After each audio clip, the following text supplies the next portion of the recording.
Buatlah penonton puas dengan video Anda.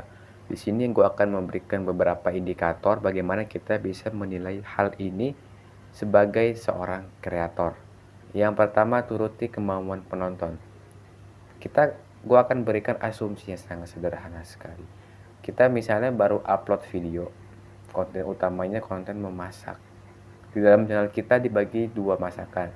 Ada masakan tradisional Nusantara, ada masakan Eropa. Sebagai contoh, ya. Nah, masakan tradisional Nusantara ini sangat ramai. Nah, otomatis itu menjadi sebuah sinyal sebagai kreator bahwasannya konten kita tentang masakan tradisional Indonesia memiliki minat yang sangat tinggi di kalangan subscriber kita.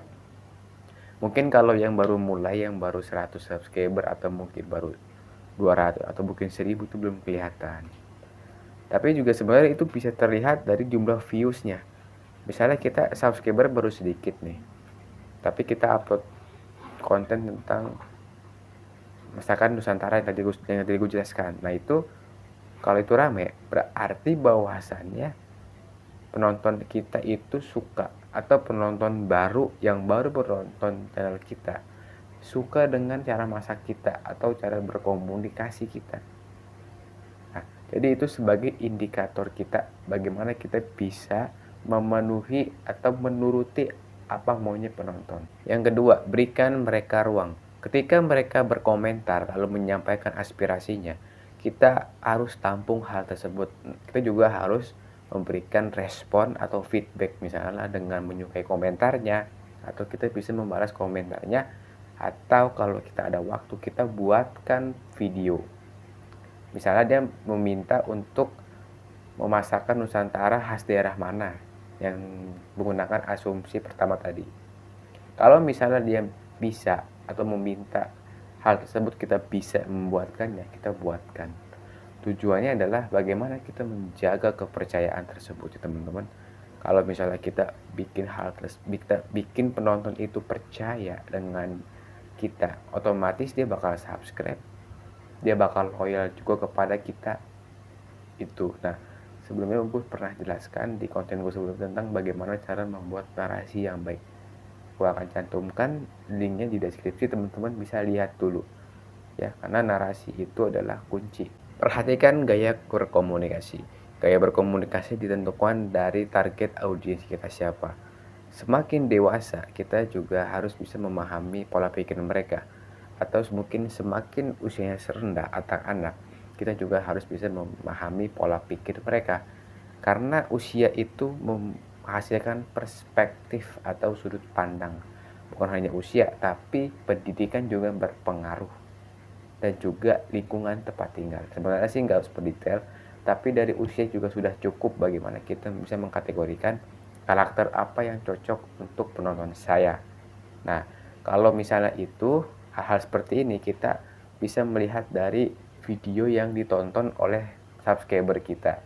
Biasanya kalau yang channel YouTube-nya sudah besar, itu akan muncul di bagian dashboard channel YouTube, di bagian penonton atau channel lain atau video lain yang ditonton di channel Anda. Kenapa penting sekali?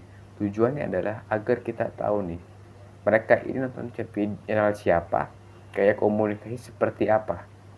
Bukan kita menjiplak atau mengcopy paste gaya komunikasi orang, tapi bagaimana kita bisa kita belajar improve diri. Kalau misalnya kita bikin konten cuman mengupload video saja, atau mungkin kita cuma sekedar rutinitas harian, AI pun bisa melakukan hal tersebut. Nah, bagaimana kita bisa membuat komunikasi ini berbeda dengan AI?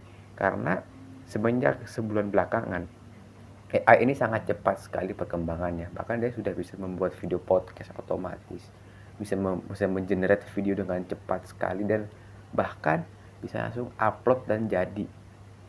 Nah, kita sebagai manusia ini kan nggak mungkin digantikan oleh AI kan. Nah, kita buat YouTube kita ini atau channel YouTube kita ini berbeda dengan channel orang lain yang menggunakan AI, dengan ciri khas kita, dengan gaya komunikasi yang kita akan sampaikan. Jagalah diri. Teman-teman semuanya, sebagai kreator pasti ada aja orang yang tidak suka dengan gaya kita.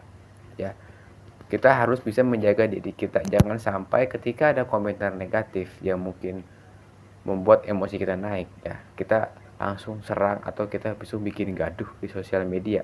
Memang sosial media itu tanpa filter, tapi bukan berarti kita seenaknya membuat sebuah statement di sosial media.